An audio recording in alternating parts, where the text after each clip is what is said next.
Hello, today I will discuss student loan default and the aftermath. In today's discussion, we will discuss student loan default and how to make it right. Don't ignore the calls, letters, emails from your student loan servicer because they are there to help. But if you already defaulted, today's discussion might help you. What is default and what are the options? What is student loan default? What are your options after default? What is student loan rehabilitation and student loan consolidation? What is student loan default?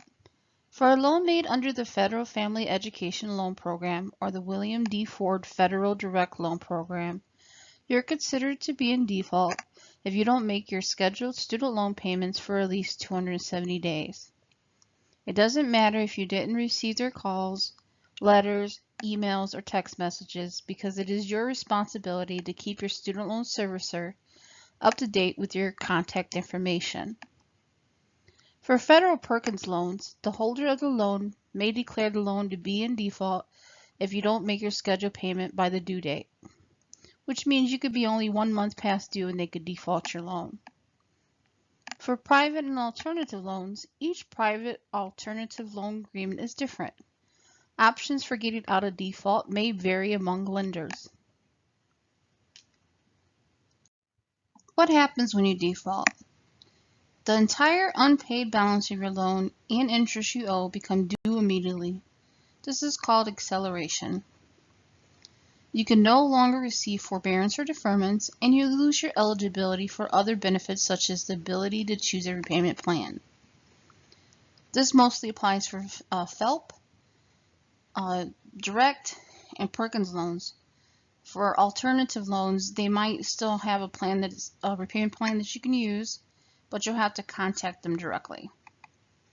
You lose your ability or your eligibility for additional federal student loan aid, which means if you plan on going back to school, they are not going to let you take out any more student loans because you defaulted on the loan that you had.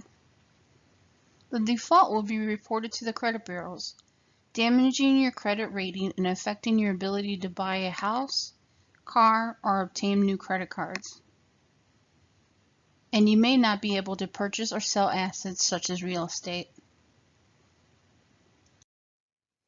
Your tax refunds and federal benefit payments may be withheld and applied toward repayment of your defaulted loan, which is called Treasury Offset, which is done by the IRS. Wage garnishment. This means your employer may be required to withhold a portion of your pay and send it to your loan holder to repay your defaulted loans. You have no repayment options. You can be taken to court and you can be charged court costs, collection fees, attorney fees, and any other costs associated with the collection process. Your school can withhold your academic transcripts until your defaulted loan is satisfied, which means if you're trying to get a new job and you need to send them transcripts, they can decide not to send them because you defaulted on the student loan.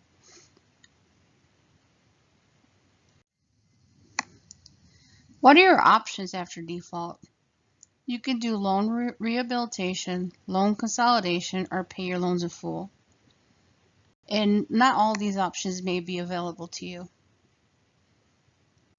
What are your options after defaulting for William D. Ford Federal Direct Loan Program and Federal Family Education Loan FFELP program loans?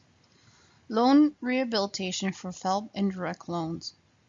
You can only rehabilitate your loan one time, so if you choose to do loan rehabilitation, be committed to staying on track with your student loans. To rehabilitate most defaulted federal student loans, you must sign an agreement to make a series of 9 monthly payments over a period of 10 consecutive months. The monthly payment amount you'll be offered will be based upon your income, so it should be affordable. Each payment must be made within 20 days of the due date. Loan consolidation. Loan consolidation allows you to pay off your defaulted federal direct student loans by consolidating or combining your loans into a new direct consolidation loan. To consolidate a defaulted federal student loan into a new direct consolidation loan, you must either agree to pay the new direct consolidation loan under an income-driven repayment plan, or make 3 consecutive voluntary on-time, full monthly payments on the defaulted loan before you consolidate. Your last option is to pay your loans in full. This option is not practical for most people, but it is an option.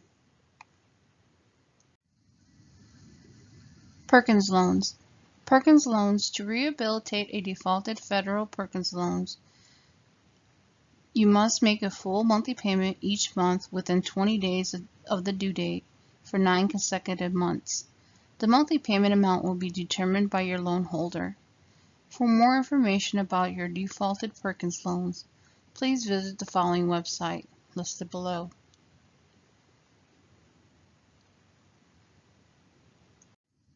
Private alternative loans. Reach out to your loan servicer to see what your repayment options are. You also might try refinancing your loan.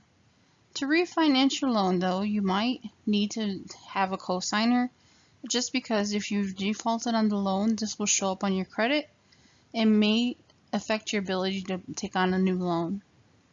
But that is an option. If your loan is with a debt collection agency and you can afford to pay the loan in full, contact them and see if they are willing to settle on a lower amount to pay off the loan. Worst case scenario, they say no, so it never hurts to ask. For private alternative loans, my best advice would be just to call them, reach out to them, find out what options they have available to you, because each servicer, each debt collection agency for alternative loans has different options, and there might be something that you can afford.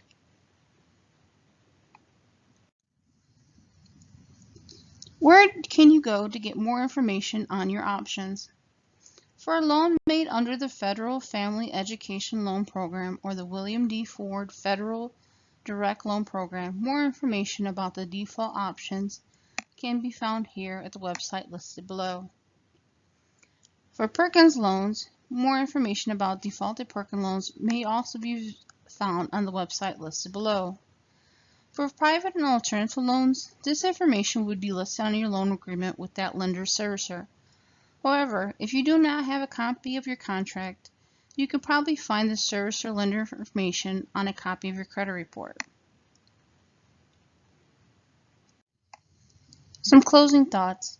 Pick up the phone and call your servicer. The best way to prevent default is to stay in constant communication with your servicer.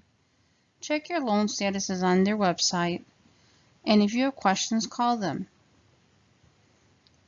The information I provided today wasn't all-inclusive, and there may be other options available to you depending on your loan type. The only way you'll know what your options are is to start taking action now. If your loans are already in default, still contact your servicer, because they're the ones that will know where your loan is currently at and what are your options to get the loan out of default. Don't pay another company to get this information for you. That loan servicer that held your loan should know where your loan went once it defaulted. And if the loan is still there, they should be the ones that should be able to provide you the information of how to get your loan out of default.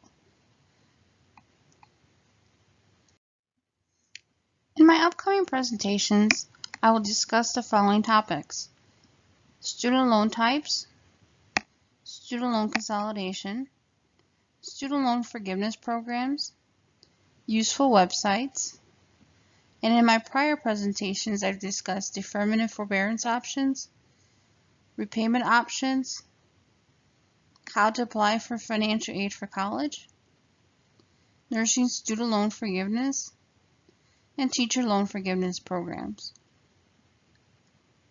Thank you for watching, and I hope that you found today's presentation useful. And until next time, thank you.